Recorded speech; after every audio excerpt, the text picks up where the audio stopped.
Hai guys, bersama lagi kita di Mitos Misteri Channel. Berbagi cerita atau kisah seram, misteri, dan mitos. Semoga guys semua terhibur apa yang saya kongsikan.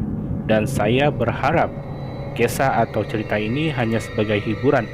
Jangan terikut-ikut, namun yang baik kita belajar dari pengalaman. Yang tidak baik kita jadikan sebagai sempadan. Oke guys, kisah kali ini saya akan kongsikan terjadinya peristiwa seram.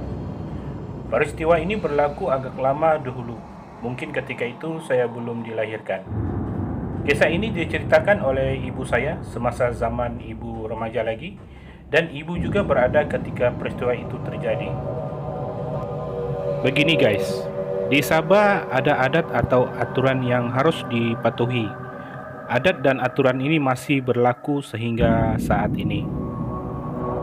Adat dan aturan ini ialah jika ada kematian ahli keluarga tersebut, dilarang tidur, harus berjaga secara bergantian di waktu malam.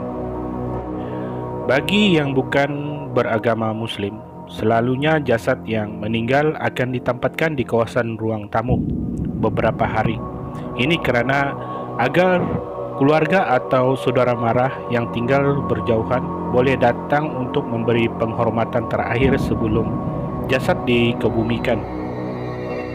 Namun, ada beberapa aturan atau adat harus dipatuhi.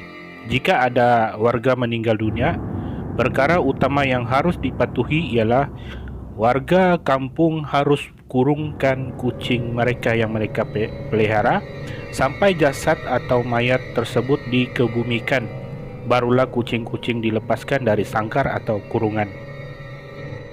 Perkara kedua pula, keluarga arwah harus menjaga jasad terutama di waktu malam secara bergantian. Ini untuk mengelakkan gangguan roh jahat atau makhluk halus yang mengganggu jasad tersebut. Ibu saya juga pernah menceritakan peristiwa dulu ketika dia masih remaja. Ketika itu semua tetamu asik berbual di ruang tamu dan ada yang sibuk di dapur memasak. Tiba-tiba seekor kucing hitam melompat ke arah jasad yang terbaring kaku di ruang tamu. Kata ibu, semua tetamu terkejut serta ahli keluarga. Mereka tidak dapat berbuat apa-apa karena secara tiba-tiba kucing tersebut datang tanpa tidak disangka-sangka. Benar apa yang terjadi. Jasad bergerak sedikit demi sedikit dan bingkas bangun mengganas. Semua tetamu bertampilan lari, begitu juga ahli keluarga yang lain, sehingga kan terlupa anak kecil yang sedang tidur karena terlalu cemas dan masing-masing ketakutan ketika itu. Oleh kerana keadaan riuh rendah, anak-anak kecil terbangun dari tempat tidur dan ada yang menangis dan ada beberapa anak kecil berlari-lari mencari ibu bapa mereka yang tidak sedar anak mereka dalam bahaya. Namun ada seorang anak kecil yang menangis sambil membawa bantal. Apabila anak kecil ini terkejut melihat jasad seram di depannya yang menghampirinya, tanpa tidak disengaja, anak ini melempar bantal ke arah jasad tersebut yang hampir mendekati dirinya. Apa yang terjadi? Jasad yang tadi mengganas mencari mangsa terhumban ke lantai dan tidak bergerak-gerak, keku semula. Memang orang-orang lama tahu petuah atau kelemahan jika terjadi peristiwa yang tidak diingini berlaku. Namun di dalam keadaan seperti itu, semua menjadi kelang kabut sehingga kan apa yang ada di pikiran mereka hilang. Hanya yang ada di pikiran ketika itu lari menyelamatkan diri. Zaman dulu, setiap ada kematian atau orang meninggal, pasti ada beberapa benda yang disimpan berdekatan jasad tersebut sebagai berjaga-jaga. Petua orang tua-tua dulu ketika ada kematian, mereka akan simpankan alu padi ataupun penumbuk padi ini berdekatan dengan jasad bersama dengan bantal. Ini untuk mereka berjaga-jaga jika ada sesuatu yang tidak diingini berlaku. Memang saya tidak percaya apa yang diceritakan oleh orang tua-tua. Namun pernah terjadi ketika saya remaja di mana saya dan beberapa sepupu bermain Coin of Spirit. di waktu malam.